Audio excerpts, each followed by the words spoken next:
Bonjour Jean-Claude Sontag. Bonjour. Alors, vous êtes pharmacien d'officine à Nancy, vous êtes enseignant à la faculté, enfin, vous êtes spécialiste de phytothérapie de longue date, et en ce début janvier, vous nous avez dit hors antenne que la plante que vous conseillez, c'est le curcuma. Alors, c'est quoi le curcuma? Eh bien, le curcuma, c'est une plante assez étonnante qu'on redécouvre parce que, bon, avant, c'était une épice finalement. On la redécouvre avec des propriétés thérapeutiques très intéressantes. Alors, elles sont multiples. Disons, les principales, c'est un antioxydant, c'est un anti-inflammatoire. Ça, c'est les deux grandes propriétés. On parle aussi de propriétés antitumorales qui ne sont pas d'ailleurs, qui sont vérifiées, qui sont travaillées dans le monde entier. Il faut savoir qu'il y a à peu près 2000 travaux actuels sur le curcuma. Donc cette plante-là, avec toutes ses propriétés, est très intéressante en ce moment parce que, entre autres, elle augmente l'immunité. Vous savez que le stress oxydatif est très important pour se défendre contre le stress oxydatif. On utilise des antioxydants. Le curcuma est un des tout premiers dans la classification américaine. Et par conséquent, c'est déjà la plante actuellement qui nous défend, qui augmente l'immunité et puis qui augmente les défenses et puis surtout aussi qui va avoir une action générale tonique par rapport à l'agression de l'hiver. Alors, c'est le curcuma qu'on appelle le safran du pauvre, non? C'est pas ça? Tout à fait, tout à fait. On utilise le rhizome et on le trouve bien sûr sous plusieurs formes. Alors là, il y a des choses importantes à dire. Il y a une forme très commune, puisque c'est alimentaire, qui est la forme poudre, qui est très intéressante. On rajoute du poivre. Pourquoi? Parce que quand on fabrique cette fameuse poudre, elle est chauffée à une température assez forte et que l'huile essentielle n'existe plus. Et que qu'est-ce qui fait passer les curcuminoïdes, c'est-à-dire la curcumine, et ses collègues dans le sang, qui sont des molécules qui sont très intéressantes? Eh bien, c'est les huiles essentielles. L'huile essentielle qui possède trois matières premières, on va dire, trois complexes qui font passer ces molécules dans le sang. Donc, bien sûr, elles sont mortes avec la chaleur, et on utilise du poivre. Ça, c'est une tradition ayurvédique qui date de 300, 400, 500 ans. Et c'est pour ça qu'on l'utilise comme ça. La meilleure, à mon avis, la meilleure façon de l'utiliser, c'est tout simplement frais. Alors ça existe dans le commerce en jus, mais on peut le faire aussi soi-même, on peut râper du curcuma. Pourquoi? Tout simplement parce que l'huile essentielle existe, la nature est bien faite. L'huile essentielle existe et nous permet de faire passer dans le sang tous les bienfaits du curcuma. Donc c'est pour ça que toutes ces formes en poudre et en extrait sec sont un peu réductrices. Et je suis toujours pour utiliser les plantes dans leur complexité, dans leur ensemble, avec toutes leurs propriétés. Oui, puis en plus, quand on prend du curcuma râpé, on en prend finalement très peu. Est-ce que les doses sont suffisantes pour être considérées comme médicinales? Oui, dans l'alimentaire, bien sûr, c'est toujours un apport intéressant. On rajoute un petit peu de poivre et puis c'est bon, c'est un bon goût. Il faut penser aussi au plaisir de l'alimentation. Mais c'est vrai qu'il faut quand même en prendre pas mal. Par exemple, si vous prenez du jus, il faut prendre une bonne cuillère à soupe par jour pour avoir les propriétés. Là, au niveau antioxydant, vous avez pour 100 grammes de plantes, vous avez 350 000 ORAC. L'ORAC étant l'unité antioxydante officielle qui nous vient des États-Unis. C'est largement, admettons que pour 100 grammes, pour 10 grammes, vous avez 38 000 ORAC. 38 000 ORAC, il nous en faut 6-7 000 pour nous garantir une certaine, on va dire, une certaine défense par rapport aux grandes maladies fonctionnelles que sont les cancers et puis les maladies dégénératives. Donc vous voyez, on est loin du compte, on a largement de quoi faire avec simplement une cuillère à soupe de jus qui est quand même un concentré. Voilà, et on nous dit aussi, alors est-ce que c'est vrai que ça fait baisser le cholestérol, que ça aide au niveau anti-inflammatoire? Est-ce que c'est vrai tout ça? Oui, tout à fait. Il y a une propriété anti-inflammatoire extrêmement intéressante. Les Américains l'appellent cortisone-like. Ça, c'est une certitude. Moi, je pratique tous les jours. Je le fais en anti-inflammatoire tous les jours. Ça, c'est certain. Il y a une propriété anti-inflammatoire extrêmement importante. Ça, c'est évident. Et alors, mais il y a un souci, quelquefois on entend, je ne peux pas prendre de curcuma si j'ai un anticoagulant. Est-ce que c'est vrai? Alors, il faut savoir, là ça fait partie, parce qu'on a travaillé bien sûr beaucoup sur les contre-indications.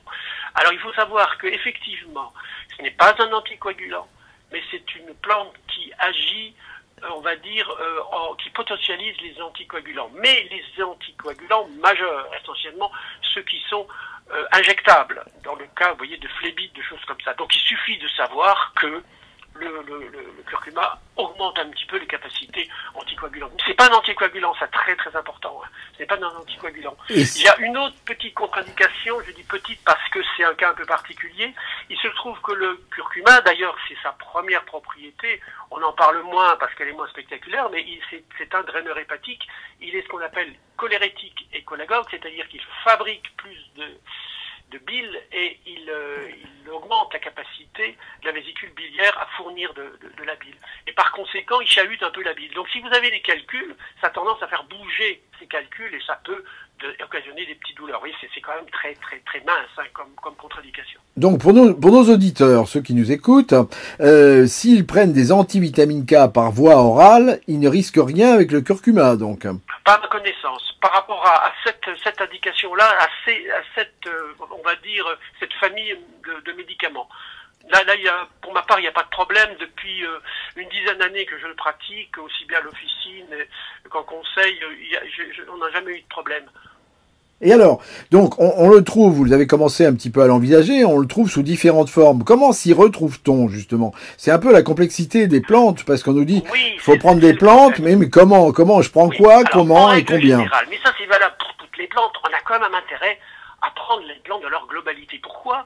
Parce qu'encore une fois, la nature est bien faite et que les plantes, c'est, on va dire, X molécules qui s'entrechoquent, qui fonctionnent ensemble. Et c'est pas un hasard, c'est-à-dire qu'elles ont une manière de fonctionner un peu comme un puzzle. Si vous enlevez une partie du puzzle, c'est pas tout à fait ça. C'est un peu comme ça pour les plantes.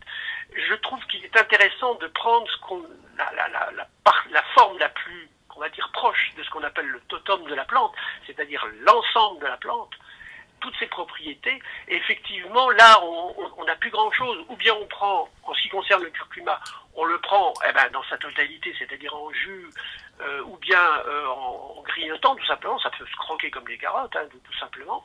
Ça, à mon avis, c'est la meilleure manière de prendre cette plante. Après, la poudre, est intéressante, on l'a vu, elle est un peu restrictive, il y a des choses en moins. Ce qui est moins intéressant, à mon sens, ce sont ce qu'on appelle les extraits secs. C'est quasiment que de la curcumine pure. Or, la curcumine n'est pas l'essentiel de la plante. On en parle que de ça. Ce qui est intéressant actuellement, et la majeure partie des travaux sont là-dessus, travaillent là-dessus, ce sont la partie, on va dire, aromatique, pour être plus large. Hein. C'est pas que l'huile essentielle, c'est tout ce qui tourne autour de l'huile essentielle. Et ça se trouve que dans la plante fraîche. Hein. C'est certain, puisque c'est détruit, je vous ai dit, dans la plante sèche. Et là, il faut utiliser la plante fraîche si on veut la globalité de la plante. Et alors, pour obtenir le jus, comment fait-on en fait? C'est tout simple, vous achetez un extracteur de jus et vous pouvez couper les tranches. Les rhizomes. De rhizomes, oui. Alors le problème, c'est que les rhizomes du commerce sont généralement un peu secs, parce qu'ils n'ont pas été toujours transportés au frais.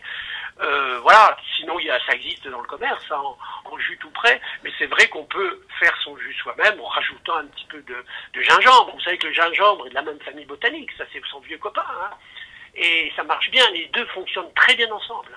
Et alors ils sont aphrodisiaques? Non, c'est une hérésie ça. Bon, écoutez, le curcuma, je sais pas, mais le curcuma gingembre, j'irais plutôt dans le sens positif pour dire qu'effectivement, à moyen terme, c'est-à-dire il faut prendre 3-4 pendant 1 ou 2, 3-4 mois peut-être, on a des propriétés aphrodisiaques. Si le gingembre curcuma, oui. Si, on a eu moi j'ai des retours, c'est mes seules statistiques, mais c'est vrai qu'il y a quand même, alors le gingembre tout seul, je pense que c'est un peu une légende. On a fait il y a pas longtemps une thèse sur le gingembre, on s'est rendu compte que finalement, il n'y avait pas trop, au niveau des travaux, on n'a rien trouvé au niveau des qualités aphrodisiaques du gingembre. Mais le gingembre curcuma, c'est pas si mal que ça. Alors ce serait la recette, la recette que vous nous conseillez, conseillez en ce début d'année. Il y a l'aspect tonique du matin. Le gingembre curcuma le matin, c'est vrai que c'est pas mal. Hein. En plus, c'est bon. Enfin, moi, j'aime bien le gingembre et c'est très bon. Oui, c'est un bon. Je rajouterais peut-être un petit peu. Allez, pour l'hiver, je rajouterai un petit peu de ginkgo biloba, un peu d'echinacea pour augmenter les défenses. Mais vous savez, le curcuma lui-même augmente bien les défenses. Hein. Bon, ben voilà, et ben écoutez, je crois qu'on a notre recette de début d'année, hein, Voilà. avec vos vœux. Merci beaucoup, Jean-Claude Sontag. On rappelle que Avec plaisir. vous êtes pharmacien donc à Nancy. Vous n'avez pas écrit de bouquin encore, là, récemment. Pas encore. Je travaille beaucoup, vous savez. Vous n'avez pas le temps d'écrire. Finalement, j'ai pas trop le temps, mais ça va venir. Eh ben écoutez, en tout cas, eh ben, peut-être au mois prochain, alors. À bientôt. Merci bientôt, beaucoup. au revoir. Bonne journée. Au revoir.